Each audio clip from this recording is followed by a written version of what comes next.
Good morning students. आज हम लोग परमाणु भार, अणु भार और तुल्यांकी भार के बारे में पढ़ेंगे। ओके, तो हमारा जो फर्स्ट टॉपिक है वो है परमाणु द्रव्यमान। देखिए, परमाणु द्रव्यमान जो है वर्तमान में द्रव्यमान स्पेक्ट्रोमीटर द्वारा ज्ञात किया जाता है, लेकिन प्राचीन काल में इसे हाइड्रोजन के सापेक्ष, ऑक्सीजन परमाणु के सापेक्ष तथा कार्बन के सापेक्ष माना गया। तो जो लेटेस्ट वर्जन था वो परिभाषा हमें दी गई कार्बन 12 के परमाणु द्रव्यमान के सापेक्ष। इसकी क्या दी गई? परिभाषा दी गई, जिसमें यह कहा गया कि कार्बन 12 का परमाणु द्रव्यमान कितना माना गया? 12। इसकी इकाई क्या दी गई? AMU, एटॉमिक मास यूनिट, परमाणु द्रव्यमान यूनिट, एटॉमिक मास यूनिट, जिसके आजकल इस पूरे वर्ड की जगह ओनली क्या यूज किया जाता है? U यूज किया जाता है, जिसका मतलब क्या होता है? यूनिफाइड मास, एकीकृत द्रव्यमान। ये शब्द हम इसमें काम में लेते हैं। तो देखिए, परमाणु द्रव्यमान की क्या परिभाषा दी गई कि किसी तत्व का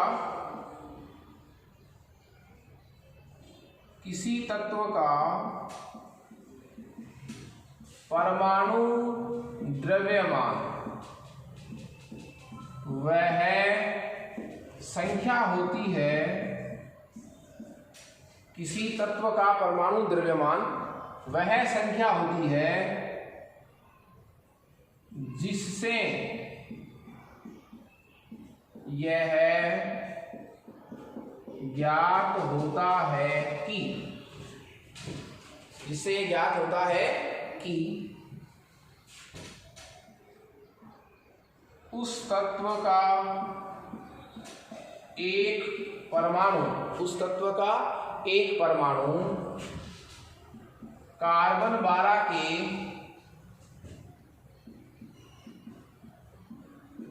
परमाणु द्रव्यमान के 1/12वें भाग से कितना गुना भारी है? कितना गुना भारी है? तो ये इसकी परिभाषा हो गई कि किसी तत्व का परमाणु द्रव्यमान वह संख्या होती है जिससे यह ज्ञात होता है कि उस तत्व का एक परमाणु कार्बन 12 के परमाणु द्रव्यमान के 1/12 भाग से कितना गुना भारी होता है। तो मेरे कहने का मतलब हुआ, जैसे मैं ये कहूं कि ऑक्सीजन का परमाणु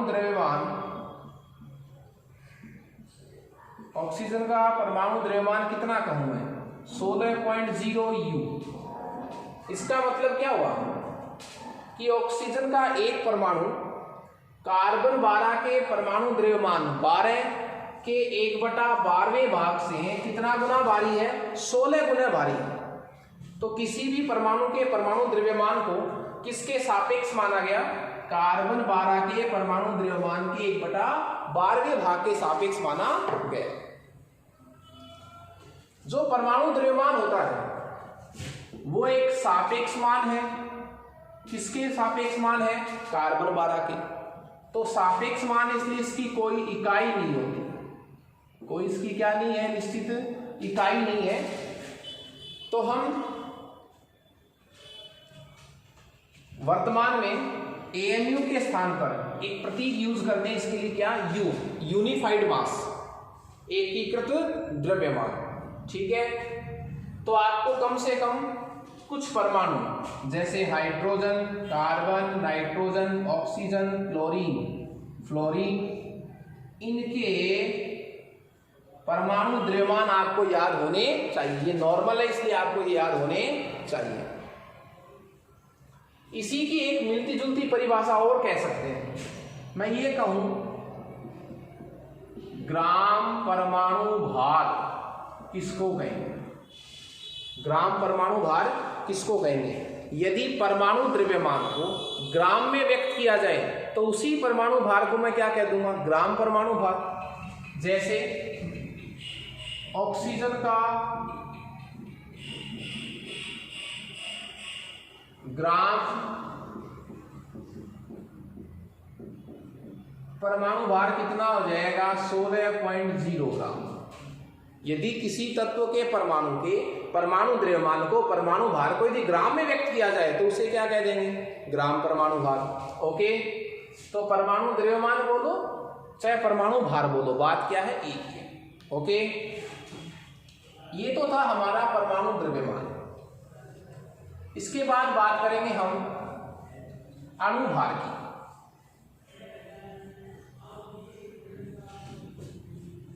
अणुभार की बात करेंगे।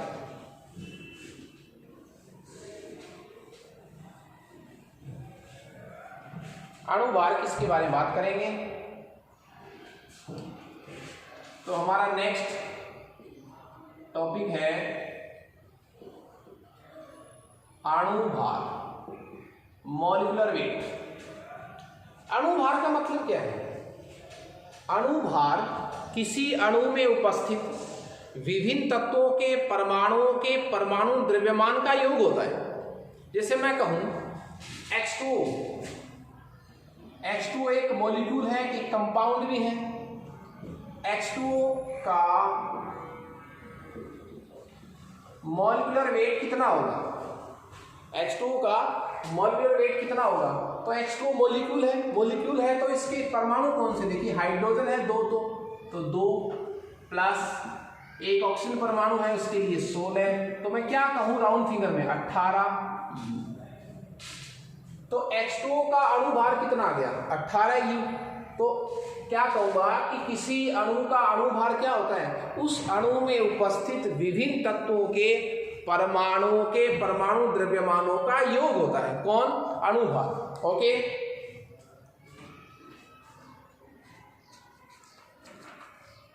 जैसे मैं बात करूं अभी एक एग्जांपल और, मेथेन CH4। तो कार्बन के लिए 12 प्लस हाइड्रोजन के लिए 4, राउंड फिगर की बात कर रहा हूं मैं एक बार, तो ये हो जाएगा टोटल 16 U। ये कार्बन का परमाणु द्रव्यमान, ये हाइड्रोजन के परमाणु द्रव्यमान और ये पूरे CH4 का अणुभार। तो अणुभार निकालने में हमें कोई परेशानी नहीं आती यदि हमें प्रत्येक तत्व के परमाणु भार का ध्यान होता है। ओके, अणुभार के बाद हमारा एक और परिभाषा आता है और वो है सूत्रभार।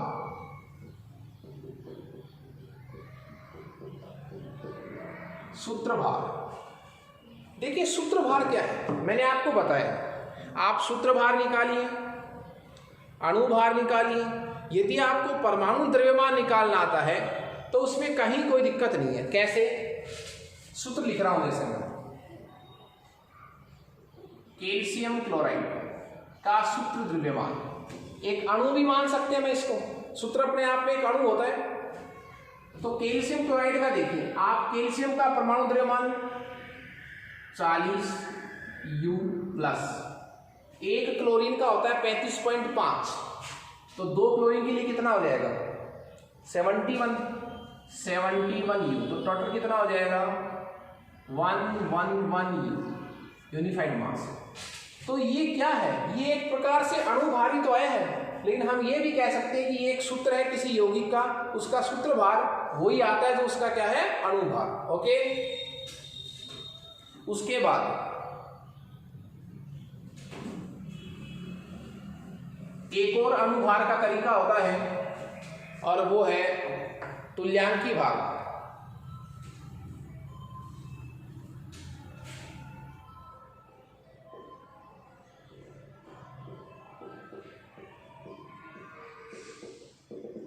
इक्विवेलेंट वेट, तुल्यांकी भार। देखिए तुल्यांकी भार में क्या है, किसी तत्व का तुल्यांकी भार हमें यह बताता है कि उस तत्व का एक परमाणु कितने भार की दृष्टि से, हाइड्रोजन के 1.008 भार भाग से, ऑक्सीजन के 8 भार भाग से, ठीक है, सिल्वर के 108 भार भाग से, क्लोरीन के 35.5 भार भाग से रिएक्शन करता है या उनको यौगिकों से विस्थापित करता है। मेरे कहने का मतलब क्या है, देखिए जो तुल्यांकी भार है, किसी तत्व का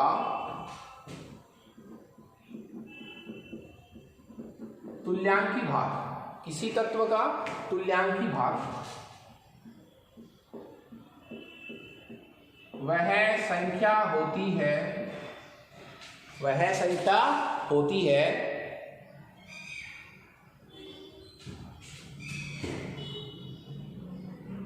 जो यह प्रदर्शित करती है, जो यह प्रदर्शित करती है कि भार की दृष्टि से उसके कितने भाग हाइड्रोजन के 1.008 भार भाग से,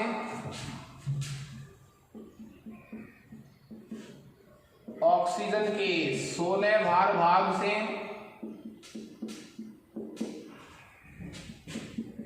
क्लोरीन के 35.5 भार भाग से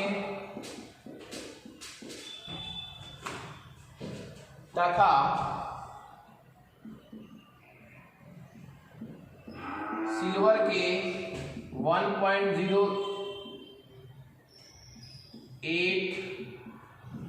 भार भाग से क्रिया करते हैं, जुड़ते हैं, संयुक्त होते हैं या उन्हें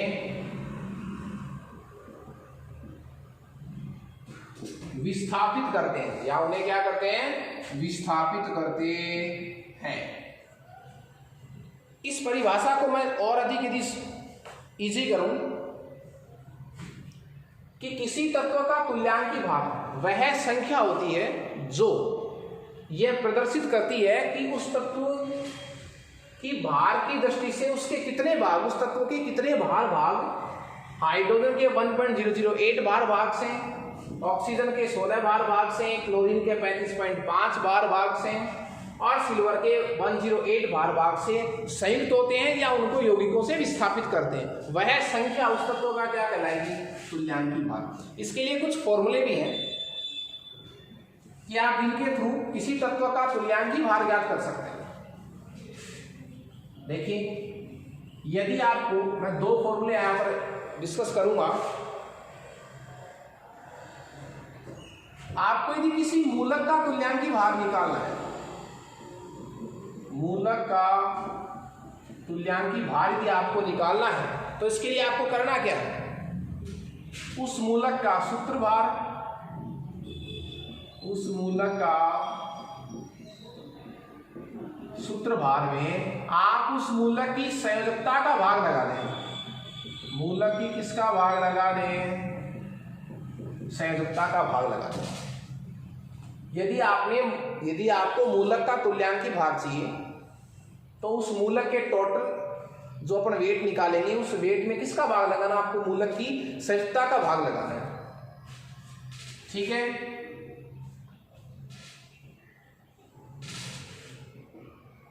जैसे मान लीजिए क्लोराइड मूलक है आपके पास, एक मूलक क्या है, क्लोराइड, और क्लोराइड मूलक क्लोराइड का वेट कितना होता है, 35.5। इसकी संयोजकता कितनी है, एक, तो एक का भाग लगा दीजिए, कितना आ गया, 35.5। ओके, यदि आपको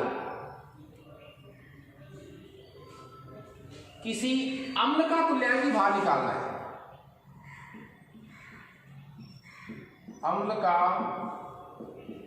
तुल्यांकी भार भी आपको निकालना है। तो उस अम्ल का कुल अणुभार, अम्ल का अणुभार, उस अम्ल का क्या निकालें आप, अणुभार निकालें, और प्रतिस्थापनीय हाइड्रोजन परमाणु की संख्या, अम्ल का अणुभार बटा प्रतिस्थापनीय हाइड्रोजन परमाणु की संख्या। प्रतिस्थापनीय हाइड्रोजन परमाणु की संख्या का मतलब क्या हुआ, उस अम्ल में से कितने हाइड्रोजन जुड़ जा सकते हैं बाहर। प्रतिस्थापनीय हाइड्रोजन परमाणु की संख्या को एक नाम और भी बोलते हैं, उस अम्ल की क्या कहते हैं, बेसिसिटी या क्षारकता। इसका एक एग्जांपल देखिए आप, मान लीजिए आपके पास एसिड कौन सा है, H2SO4, अम्लों का राजा, सांद्र H2SO4 बोलते हैं, पर यूज करते हैं। H2SO4 का वेट देखिए कितना होता है, ये हो जाएगा 32 और 2 34, 34 और 64, 34 और 64 98। तो इसका टोटल वेट तो कितना हो गया, 98। अब इस H2SO4 में कितने हाइड्रोजन विस्थापित हो सकते हैं, 2 हाइड्रोजन बाहर जा सकते हैं। तो इस क्या लगा दो, 2 का क्या लगा दो, भाग। तो H2SO4 का तुल्यांकी भार कितना आ गया, 49। तो H2SO4 की क्षारकता कितनी हो गई, 2, क्यों, इसमें 2 हाइड्रोजन बाहर जाते हैं। इसी तरह बात करें हम किसी क्षार के तुल्यांकी भार की, तो क्या रिपीट हो जाएगा, रिपीट क्या हो जाएगा, जैसे मान लीजिए आपके पास है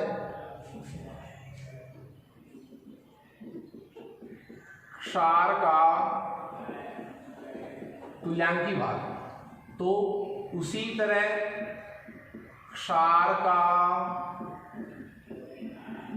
अणुभार, उसी तरह क्षार का क्या है, अणुभार बटा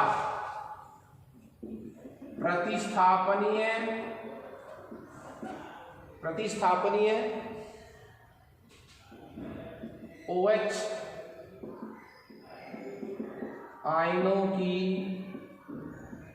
संख्या, और उसमें पड़े हुए OH आयनों की संख्या को हम क्या बोलेंगे, उसकी अम्लता, वो क्षार की क्या कहलाएगी, अम्लता। इस फॉर्मूले को अपन एक एग्जांपल से समझ सकते हैं साहब। जैसे NaOH एक क्षार है, NaOH क्या एक क्षार, इसका आपको क्या निकालना है, तुल्यांकी भार। तो आप NaOH का टोटल लगाइए पहले अणुभार ज्ञात करने के लिए, तो कितना आ जाएगा, सोडियम के लिए 23, 24 और 16 40, 40 में कितने का भाग लगाएंगे आप, इसमें कितने OH आयन बाहर जा सकते हैं, प्रतिस्थापनीय OH कितने हैं, 1, तो 1 का भाग लगा दीजिए, तो आंसर कितना आ जाएगा, 14। ये 14 इस NaOH का क्या आ गया साहब, तुल्यांकी भार आ गया। तो किसी मूलक का तुल्यांकी भार, अम्ल का तुल्यांकी भार और क्षार का तुल्यांकी भार आप इन सूत्रों की सहायता से ज्ञात कर सकते हैं। तुल्यांकी भार में कोई दिक्कत नहीं है। अणुभार में आपको क्या करना है, सभी परमाणु के परमाणु द्रव्यमानों का योग करना है। और परमाणु द्रव्यमान में क्या लिखा था कि किसी तत्व के एक परमाणु का द्रव्यमान वह संख्या होती है जो यह बताती है कि वह कार्बन 12 के परमाणु द्रव्यमान के 1/12 भार विभाग से कितना गुना भारी है। ये परिभाषा में अलग याद करनी, इसके जो मान है वो आपको अलग से याद करने पड़ेंगे। जैसे कार्बन के लिए 12, हाइड्रोजन के लिए 1, ऑक्सीजन के लिए 16, ये आपको याद करने कुछ नॉर्मल। बाकी जो तरीका है परमाणु भार की परिभाषा का वो उसका अलग पैटर्न है, वो आपको अलग से याद करनी है। तो ये तुल्यांकी भार याद करने के कुछ सूत्र थे जो मैंने आपको बताए हैं। इन बेस पर आप किसी भी अम्ल, किसी भी क्षार और किसी मूलक का तुल्यांकी भार ज्ञात कर सकते हैं।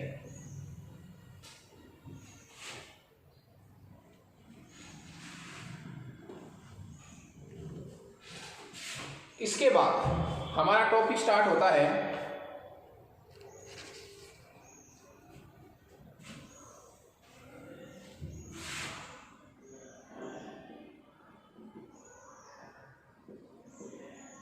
विलयन की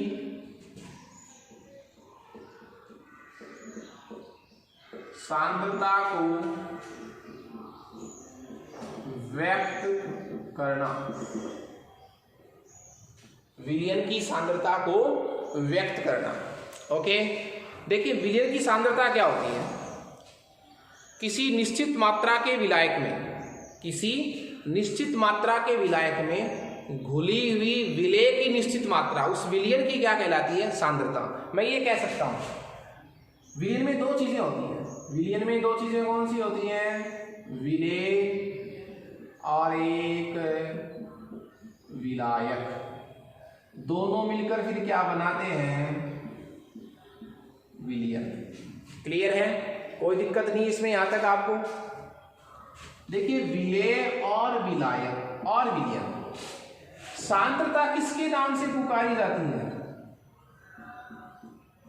सांद्रता किसके नाम से पुकारी जाती है?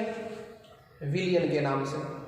ठीक है, सांद्रता विलयन के नाम से पुकारी जाती है, लेकिन वो मात्रा किसकी होती है? विलेय की। मात्रा किसकी होती है? विलेय की, जो किसमें घुली हुई रहती है? विलायक में। तो सांद्रता किसके नाम से पुकारी जाती है? विलयन के नाम से। एक्चुअली मात्रा किसकी होती है? विलेय की, जो किसमें घुली हुई है? विलायक में। तो विलयन की सांद्रता की डेफिनेशन क्या हो जाएगी? निश्चित मात्रा के विलायक में घुली हुई विलेय की निश्चित मात्रा, उस विलयन की क्या कहलाती है? सांद्रता कहलाती है। मैं एक एग्जांपल कहूँ कि मेरे पास कोई सॉल्यूशन है, एक विलयन है जिसका नाम क्या है? ए। ए की सांद्रता 5% है। ए की सांद्रता कितनी है? 5%। तो मैं क्या कह सकता हूं कि ए की सांद्रता, एक विलयन था, विलयन की सांद्रता कितनी है? 5%। विलयन में दो चीजें होती हैं, विलेय प्लस विलायक। तो विलेय कितना है? 5%। तो 95% कौन हो गया? विलायक। तो विलयन की जो सांद्रता होती है वो वास्तव में विलेय की मात्रा होती है, जो निश्चित मात्रा के विलायक में घुली हुई है। ओके, हम विलयन की सांद्रता को व्यक्त करने के बहुत सारे तरीके यूज कर सकते हैं। फर्स्ट हमारा टाइप है मोल, वो आपने पढ़ा है, ग्रामों में मात्रा बटा अणुभार। ठीक है, उसके बाद दो अच्छे पॉइंट हैं मेरे पास, मोलरता, जिसको मैं कैपिटल एम से डिनोट करूंगा। मोलरता, मोलरता की परिभाषा क्या थी? एक लीटर विलयन में, 1 लीटर विलयन में उपस्थित, 1 लीटर विलयन में उपस्थित विलेय के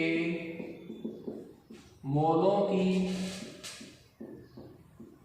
संख्या को, 1 लीटर विलयन में उपस्थित विलेय के मोलों की संख्या को उस विलयन की क्या कहते हैं? मोलरता कहते हैं। उस विलयन की क्या कहते हैं? मोलरता कहते हैं। 1 लीटर विलयन में उपस्थित विलेय के मोलों की संख्या को उस विलयन की क्या कहते हैं? मोलरता कहते हैं। तो मोलरता का सूत्र क्या हो जाएगा? मोलरता बराबर विलेय के तो क्या हो जाएंगे? मोल। विलेय के तो क्या है? मोल, बटा किसमें घुले हुए? विलयन में। तो नीचे क्या हो जाएगा? विलयन का आयतन, किसमें? लीटर में। विलयन का आयतन किसमें है? लीटर में। तो विलेय के मोल बटा विलयन का आयतन, ये किसका सूत्र हो गया? कैपिटल एम या मोलरता। आप इस मोल को भी कुछ चेंज कर सकते हैं। आपको पता है मोल क्या होता है? चूंकि मोल क्या होता है? मोल होता है ग्रामों में मात्रा बटा अणुभार। तो आप इस मोल की जगह ये वाला सूत्र प्रतिस्थापित कर सकते हैं। कैसे करेंगे?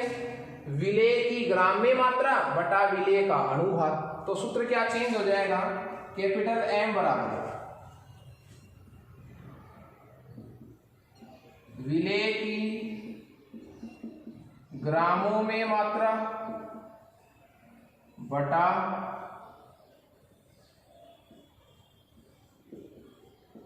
विलेय का अणुभार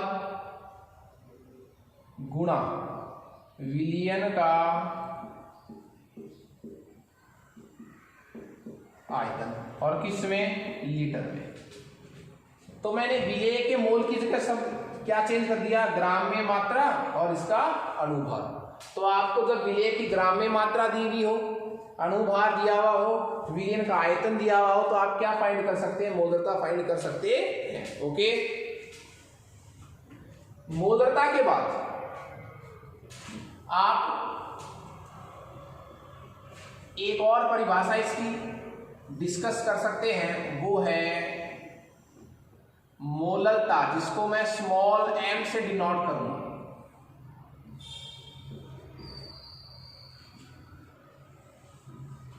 स्मॉल m का मतलब क्या है? मोलरता। देखिए, मोलरता को मैंने पहले पढ़ा है, मोलरता भी आपको मैं पढ़ा रहा हूं। मोल को मैं पहले डिस्कस कर चुका हूं आवोगाद्रो की मोल परिकल्पना में। तो मोलरता में क्या हो जाएगा? 1 किलोग्राम विलायक में, 1 किलोग्राम विलायक में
ओके, थैंक यू स्टूडेंट्स।